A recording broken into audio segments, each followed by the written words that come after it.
Hello दोस्तों, आप देख रहे हैं साइबर ट्रूथ यूट्यूब चैनल और मैं भानु सिंह आपका स्वागत करता हूँ अपने इस यूट्यूब चैनल में। तो यार, आज का जो सेशन है उसमें हम लोग बात करने वाले हैं कि बग बाउंटी क्या होती है। तो ज़्यादा देर ना करते हुए चलो स्टार्ट करते हैं कि बग बाउंटी आखिर होती क्या है। ठीक है, तो मैंने जो अपनी प्रेजेंटेशन है उसमें कुछ टॉपिक्स बना रखे हैं जिसके हिसाब से हम लोगों को पढ़ना है। तो सबसे पहले हम लोग जानने वाले हैं कि व्हाट इज बग्स, बग्स क्या होते हैं। फिर सॉरी इसके लिए यहाँ पर शायद मिस्टेक हो गई, एफ लग गया है। लेकिन हम लोग जानने वाले हैं कि व्हाट इज बग बाउंटी, की बग बाउंटी क्या होने वाली है। व्हाट टू स्टडी, हमें पढ़ना क्या है इसके लिए। ठीक है, फिर है चूज़ योर पाथ। सबसे पहला जो और सबसे बड़ी चीज़ जो होती है हम लोगों के लिए, ये डिसीजन लेना होता है कि हमें पाथ कौन सा चूज करना है। ठीक है, तो उसके बारे में हम लोग बात करने वाले हैं। फिर रिसोर्सेज के बारे में बात करने वाले हैं। फिर प्रैक्टिस, हाँ ये भी एक बहुत बड़ा टॉपिक है कि हम प्रैक्टिस कहाँ से करें, है ना। तो इसके बारे में भी हम बात करेंगे। और फिर आफ्टर देन जो मेन टॉपिक है हमारा, स्टार्ट, स्टार्ट कहाँ से करना है। ठीक है, उस सब के बारे में हम लोग बात करने वाले हैं। तो चलो दूसरा टॉपिक, व्हाट इज़ बग। ठीक है, तो सबसे पहले बग क्या है।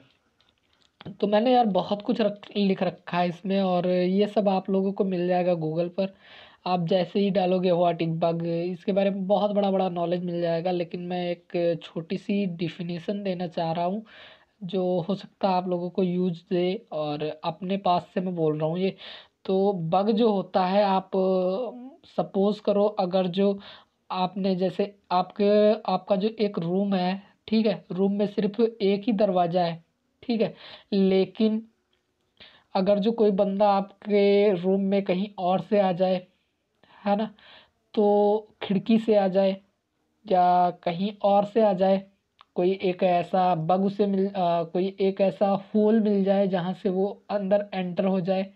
ठीक है, तो वो क्या हुआ, वो जो होल हुआ, ठीक है, वो बग हुआ कि वहाँ से कोई भी बंदा एंटर हो रहा है, आपके रूम पर अपना अधिकार बना रहा है, आपके रूम में आकर आपकी चीज़ों को इधर उधर कर रहा है। ठीक है, या फिर कुछ ढूंढ रहा है, सर्च कर रहा है। तो वो क्या हुआ, एक टाइप से उसके लिए, आपके लिए बग हुआ, और उसके लिए एक एंट्री पॉइंट हो गया कि वो आ सकता है। तो सेम प्रोसेस होता है बग का। बग भी किसी सॉफ्टवेयर, वेबसाइट या ऑपरेटिंग सिस्टम में हो सकता है। ठीक है, जिसके ज़रिए कोई व्यक्ति आपके वेबसाइट, ऑपरेटिंग सिस्टम या फिर सॉफ्टवेयर में अपना एक अधिकार बना ले और आपको नुकसान या कुछ मतलब इल्लीगल करना स्टार्ट कर दे, वही होता है बग।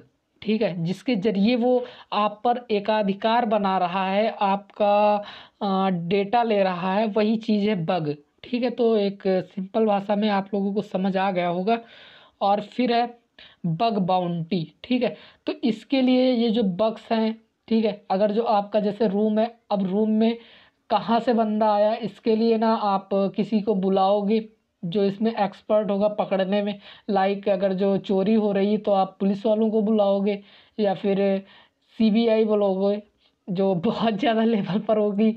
अगर जो तो उसमें सीबीआई बुलाओ, सीआईडी बुलाओ, यार जो भी मन कर रहा है वो बुला सकते हो। ठीक है, तो उसके लिए ना वो एक्सपर्ट होंगे ये जानने में कि कहाँ कौन सा बग रहा जिससे आपके घर में चोरी हुई। ठीक है, या फिर कोई भी कुछ भी हुआ, वैसे होना तो ज़्यादा अच्छा है। ठीक है, मैं नहीं ऐसा चाहूँगा, लेकिन एग्जाम्पल देने में यही अच्छा बैठ रहा था, इसलिए मैं बोल रहा हूँ। तो उसके लिए आप उन्हें बुलाओगे, और बिल्कुल यार फीस भी उनकी पे करोगे, है ना। अगर जो प्राइवेट बुला रहे हो तो उसके लिए आप उनको फीस भी दोगे। ठीक है, तो यही सेम प्रोसेस होता है वेबसाइट और सॉफ्टवेयर्स और ऑपरेटिंग सिस्टम में, कि वो भी एक हायर करती हैं हैकर या पेनिट्रेशन टेस्टर। ठीक है, जो उनके बग्स को सर्च करता है, उन्हें फिक्स करता है एक्सप्लॉइट करके। ठीक है, उनकी वल्नरेबिलिटीज़ को फाइंड करता है। उसके बदले क्या होता है, वो एक फ़ीस जो है वो उनको दी जाती है। वैसे बग बाउंटी में क्या होता है, उनको इनाम दिया जाता है। ठीक है, इसके लिए कुछ ऑनलाइन प्लेटफॉर्म होते हैं जहां पर बग बाउंटी ऑर्गेनाइज किया जाता है, program, bug bounty program organise किया जाता है, और वहां पर ढेरों सारे अवार्ड्स दिए जाते हैं। ठीक है, जो बग फाइंड करता है। तो ये हो गया कि बग बाउंटी क्या होती है। ठीक है, एक तरह से आपको इनाम दिया जाता है जो आप बग फाइंड करते हो उसका। ठीक है, अब अब बात कर लेते हैं चूज़ योर पाथ। हाँ, तो पाथ आप तभी चूज़ कर पाओगे जब उसके बारे में बिल्कुल हमें अच्छे से पता होगा कि उसकी जो शाखाएँ हैं वो कहाँ कहाँ तक फैली हुई हैं। ठीक है, अगर जो आपको किसी घर के बारे में जानना है तो सबसे पहले आपको ना उसे पूरा देखना होगा, तब आपको पता चलेगा कि मुझे कौन से रूम में रहना, मुझे कौन सा रूम अच्छा लग रहा है। तो उसी तरह इसमें भी अगर जो आपको बग बाउंटी करनी तो सबसे पहले ये क्लियर होना चाहिए कि आप बग बाउंटी करोगे किस चीज़ की, उसमें कौन कौन सी ऐसी चीज़ें हैं जिनकी बग बाउंटी आप कर सकते हो। ठीक है, तो इनमें क्या है, इनमें तीन चीज़ें मोस्टली हैं, तीन चीज़ों की हैकिंग होती है। पेनेट्रेशन टेस्टिंग होती है, बग बाउंटी के इनाम जो हैं वो ऑर्गेनाइज किए जाते हैं। ठीक है, बग बाउंटी उन पर मिल सकती है। तो सबसे पहला है वेब पेनेट्रेशन टेस्टिंग, मतलब वेब वेब बग बाउंटी। ठीक है, तो सबसे पहला ये है, इसमें क्या होता है, वेबसाइट की पेनेट्रेशन टेस्टिंग की जाती है और आफ्टर देन उनमें बग फाइंड किया जाता है एक्सप्लॉइट करके। ठीक है, तो हाँ, अब इसमें एक न्यू शब्द आया है एक्सप्लॉइट। ठीक है, तो उसके बारे में हम लोग एक नया सा वीडियो बनाएंगे और एक्सप्लॉइट के ऊपर बिल्कुल एडवांस लेवल पर बात करने वाले हैं। ठीक है, तो पहले मैं ये वाला टॉपिक क्लियर कर देता हूँ कि वेब पेनेट्रेशन टेस्टिंग क्या होती है, वेब बग बाउंटी क्या होती है। ठीक है, तो वेब जो वेबसाइट्स होती हैं उनमें जो बग होता है, मान लो आपकी वेबसाइट एसक्यूएल से है, एसएसएच से है और बहुत से वल्नरेबिलिटीज़ होती हैं। ठीक है, तो उससे ठीक है, उससे होती है। और फिर आ जाता है मोबाइल पेनेट्रेशन टेस्टिंग। अब मोबाइल में कौन क्या होता है पेनेट्रेट करने के लिए, क्या उसमें क्या मतलब निकालते हैं, बग बाउंटी ऑर्गेनाइज में क्यों करते हैं, तो उसमें किया जाता है जो मोबाइल ऐप्स होते हैं। आप लोगों को पता होगा कि जो आरोग्य सेतु था वो इंडिया का पहला ऐप था जो बग बाउंटी के लिए निकाला गया था। और बहुत अच्छा उसमें रहा, मतलब बग्स तो फाइंड हुए लेकिन हम लोगों के लिए तो यार यूज़ कर रहे थे ना, तो बहुत ही यार गजब का। वरना अगर जब बग फाइंड ना होते तो उनका यूज करके हैकर्स बहुत कुछ कर सकते थे। ठीक है, तो वही होता है मोबाइल पेनेट्रेशन टेस्टिंग। इसमें क्या होता है कि जितने भी ऐप्स होते हैं जो हम एप्लीकेशन यूज करते हैं उनमें बग बाउंटी निकाली जाती है, उनको पेनेट्रेट किया जाता है और फिर बग बाउंटी इनाम जो होते हैं, तो रिवॉर्ड्स जो होते हैं वो लिए जाते हैं। ठीक है, वो मतलब मिलते ही हैं। फिर आ जाते हैं थर्ड नंबर पर desktop apps penetration testing. Desktop का मतलब ये हुआ कि जो आप लैपटॉप या कंप्यूटर यूज करते हो उनमें जो सॉफ्टवेयर्स यूज करते हो उन्हें डेस्कटॉप ऐप्स भी बोला जाता है। तो उनकी भी पेनेट्रेशन टेस्टिंग होती है, उनमें भी बग बाउंटी रिवॉर्ड्स ऑर्गेनाइज किए सॉरी बग बाउंटी जो है वो ऑर्गेनाइज किया जाता है प्रोग्राम, और उनमें भी अच्छा खासा रिवॉर्ड मिलता है। और मैं बता दूं यार, जो पेनेट्रेशन टेस्टिंग होती है, मतलब बग बाउंटी जो होती है यार, बहुत ही मस्त अर्निंग होती है इसमें। और सॉरी, तो इसमें यार बहुत ही अच्छी अर्निंग होती है, कभी कभी लाखों हज़ारों डॉलर्स रुपए मिल जाते हैं और कभी कभी $1 या $2 की अर्निंग होती है। लेकिन मैं यार फिर से बताना चाहूँगा यार, बहुत ही अच्छी अर्निंग होती है। तो अपना एक अलग से स्लाइड।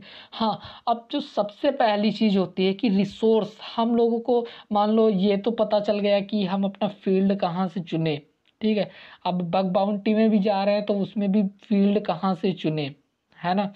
तो उसके लिए हमें रिसोर्स भी चाहिए जहाँ से हम लोगों को पढ़ाई मिल सके, है ना। तो मैं बता दूं कि अगर जो आप एडवांस लेवल पर चाह रहे हो यूट्यूब से पढ़ना, तो यार हैकिंग से रिलेटेड ज़्यादा कुछ एडवांस आप पढ़ नहीं पाओगे यूट्यूब पर। तो उसके लिए क्या होता है, उसके लिए या तो फिर आप कहीं इंस्टीट्यूट से कोर्स करो, या तो फिर आप गूगल पर फिर पढ़ाई करो, या फिर किसी बुक से पढ़ाई करो। हाँ, ये है आपके जो टॉपिक्स होते हैं वो यूट्यूब पर क्लियर हो जाते हैं। जो ज़्यादातर आपको थ्योरी में ही प्रोवाइड हो पाते हैं, और प्रैक्टिकल तो यूट्यूब अलाउ ही नहीं करता है। तो मैंने कुछ बुक्स के नाम लिख रखे हैं जिनको मैंने ऑलरेडी पढ़ रखा है। इसमें से 2 बुक्स हैं जो मैंने नहीं पढ़ी, लेकिन मैंने जिन लोगों से पूछा उन्होंने बहुत अच्छी इनके बारे में मतलब राय दी है मुझे, इसलिए मैंने सोचा चलो इनको भी रख लिया जाता है। तो वेब एप्स हैकर्स हैंडबुक है, वेब हैकर 101 है, हैकर्स प्लेबुक्स है 1, 2, 3 इसके वर्जन है, और बहुत ही मस्त ये बुक है। और हैकिंग आर्ट ऑफ एक्सप्लॉयटेशन ये भी बहुत बढ़िया है, ये तो मैंने पढ़ रखी है। ठीक है, तो अब बात कर लेते हैं प्रैक्टिकल। ठीक है, प्रैक्टिकल आप कहाँ से मतलब करने वाले हो, प्रैक्टिस जिसे कहते हैं, प्रैक्टिस आप कहाँ से करोगे। हाँ, यूट्यूब पर तो यार इतना अच्छा मतलब सपोर्ट नहीं मिल पाता कि कहाँ से आपको प्रैक्टिस और प्रैक्टिकल मिल सके, प्रैक्टिकल नॉलेज हो सके। बोला जाता है कि प्रैक्टिकल नॉलेज जो होता है यार वो बहुत ही ज़्यादा वर्क करता है, लेकिन अगर जो आप जैसे कंपनी में जा रहे हो, वो अगर जो आपसे थ्योरी में कुछ इंटरव्यू में पूछ बैठते हैं, तो यार जहाँ तक मेरी मेरी समझ से आप कुछ ना कुछ यार फंस ही जाओगे, वहाँ पर इतना अच्छा आंसर नहीं दे पाओगे। तो मेरी राय में अगर जो देखा जाए तो आप प्रैक्टिकल भी अपना मजबूत करो। हाँ, थ्योरी से ज़्यादा मजबूत करो, लेकिन थ्योरी को भी एक हिसाब से चलने दो तो ज़्यादा यार बेटर रहता है। ठीक है, और यूट्यूब पर तो इतना प्रैक्टिकल मिल भी नहीं पाते। ठीक है, तो उसके लिए मैं टूल्स बता दे रहा हूँ। टूल्स के नाम मैंने कुछ लिख रखे हैं, जैसे ब्रूप सूट है, एनमैप नेटवर्क स्कैनिंग के लिए है, और नेटकैट है, सबलिस्टर 3R है, और इसी तरह मैंने टेस्टिंग लैब के भी कुछ टूल्स के नाम लिख रखे हैं। ठीक है, जैसे वल्लन हब है, ये बहुत ही अच्छा है, और हैक द बॉक्स है, इसका मैं ऑलरेडी यूज़ कर रहा हूँ। मतलब हैक द बॉक्स पर कुछ मशीन्स मिल जाती है पेनिट्रेट करने के लिए। मेटा एक्सप्लॉयटेबल है, ये भी बहुत ज़्यादा मस्त ऐप है, सॉरी ऐप मैंने बोल दिया, लैब टेस्टिंग लैब है। ठीक है, और CTF365 इसका मैंने यूज़ नहीं कर रखा है, लेकिन हाँ मैं इसको देखूँगा ज़रूर, और जब मैं देखूँगा तो यार इसका कुछ ना कुछ मतलब वीडियो में आएगा ही। ठीक है, अब जो है और सबसे लास्ट का टॉपिक है कि हम लोग स्टार्ट कहाँ से करें, है ना। कोई भी स्टूडेंट है तो अगर जो वो कुछ पढ़ भी लेता है तो उसके बाद जो मेन टॉपिक आता है कि उसका एक अंदर से आत्मविश्वास नहीं बोलता है कि यार मैं कैसे स्टार्ट करूं, कहाँ से स्टार्ट करूं। उसे ये नहीं पता होता, उसे ये नॉलेज है कि वो बग बाउंटी कर सकता है, उसे पोर्ट्स के बारे में अच्छा नॉलेज है, उसे नेटवर्किंग का अच्छा नॉलेज है, लेकिन उसे ये नहीं पता होता कि ऐसे कहाँ कौन कौन से प्लेटफॉर्म मिलेंगे जहाँ से मैं अपनी बग बाउंटी स्टार्ट करूँ, मैं बग्स को फाइंड करूँ और उन्हें रिपोर्ट करूँ। तो यार उसके लिए मैंने ये वीडियो बना रखा था, और लास्ट में मैं वही बताने वाला हूँ कि कुछ प्लेटफॉर्म्स हैं जहाँ पर आपको मिल जाता है ये बग बाउंटी प्रोग्राम ऑर्गेनाइज करते हैं, और आप भी कर सकते हो अगर जो आपके पास कोई कंपनी की वेबसाइट है, आप किसी कंपनी के ओनर हो जिसकी एक ऑनलाइन वेबसाइट है, लाइक ई-कॉमर्स है, या फिर आप उसमें डाटा एंटर कर रहे हो। ठीक है, किसी भी आप अपने मेंबर का, ठीक है, जो एम्प्लॉय वर्क कर रहे हैं उनके डेटा को आप रख रहे हो, तो यार उसमें ना आपको एक बार चेक करा लेना चाहिए कि कोई वल्नरेबिलिटी तो नहीं है। अगर जो आप सेंसिटिव डेटा रख रहे हो तो उसमें चेक कराना चाहिए कि वल्नरेबिलिटी तो नहीं है, जिससे कि कोई जो हैकर है वो उसमें कुछ उसका गलत यूज और मिसयूज ना कर सके उनके डेटा का। ठीक है, तो आपको मैं पहले प्लेटफॉर्म बताया दे रहा हूँ। सबसे पहला जो है हैकर1, यहाँ पर भी बग बाउंटी के जो है प्रोग्राम ऑर्गेनाइज किए जाते हैं। बग क्राउड है, ओपन बग बाउंटी है, एंड इस तरह से मैंने बहुत से लिख रखे हैं। ठीक है, और स्नैक जो है ये प्राइवेट है। ठीक है, और फिर आ जाते हैं जो सबसे बड़ी चीज़ होती है। वैसे इसके बारे में तो मैं अलग सा वीडियो बनाने वाला था, लेकिन मैंने सोचा छोटा छोटा डिस्क्रिप्शन में मैं बताया दे रहा हूँ कि रिपोर्ट आखिर क्या होती है। एक्चुअली रिपोर्ट क्या होती है, जब आप किसी बग को फाइंड कर लेते हो फिर क्या होता है, आपको एक ऑनर को रिपोर्ट देनी होती है कि मैंने ये बग फाइंड कर रखा है। लेकिन आप ये नहीं सोचते हो कि यार अगर जो मैंने ये बग फाइंड किया है तो क्या दुनिया में बस मैं ही ये फाइंड कर रहा था, कोई और भी तो होगा जो बग आपका फाइंड कर रहा होगा, और हो सकता है फाइंड कर चुका हो, या फिर हो सकता है करने वाला हो। ठीक है, कोई भी फाइंड कर सकता है, क्योंकि यार ये जो ऑर्गेनाइज होते हैं प्रोग्राम, ये तो ओपन सोर्स है ना। हैकर1 पर तो कोई भी जाकर अपना बग बाउंटी जो है फ्रीलांसिंग कर सकता है। हाँ, तो उसमें जो होता है उसमें एक तरह से जो रिपोर्ट दी जाती है, उसमें एक तरह से बहुत ही अच्छे से वो रिपोर्ट तैयार की जाती है, जो कि मैं अगले वीडियो में बताऊंगा कि रिपोर्ट कैसे तैयार की जाती है। ठीक है, बग बाउंटी की। ठीक है, तो उसमें क्या होता है, हमें अट्रैक्ट करना होता है, जो ऑनर होता है कि भैया हमने सबसे अच्छा काम किया है। ठीक है, तो उसमें कुछ ऐसा लिखा जाता है जिससे अट्रैक्ट हो। अब ये भी नहीं कि उसमें बढ़िया सी शायरी वायरी लिख कर सेंड कर दी तो भैया अट्रैक्ट तो होगा, लेकिन उसके अंदर फीलिंग्स जो है वो इधर उधर वाली होंगी। ठीक है, तो फिर आ जाता है क्रिएट। तो दूसरा वाला जो है उसमें है create POC and setups to reproduce, है ना। तो प्रोड्यूस करने के लिए पीओसी और सेटअप, इसके बारे में वैसे तो मैं एक अलग सा वीडियो बनाने वाला हूँ, लेकिन मैंने सोचा यार छोटा सा चलो नॉलेज दिए दे रहा हूँ। ठीक है, तो आई होप यार ये वीडियो जो है वो आप लोगों को अच्छा ही लगा होगा, और अगर जो यार नहीं लगा तो भी यार सपोर्ट तो आपको बना ही रखना है।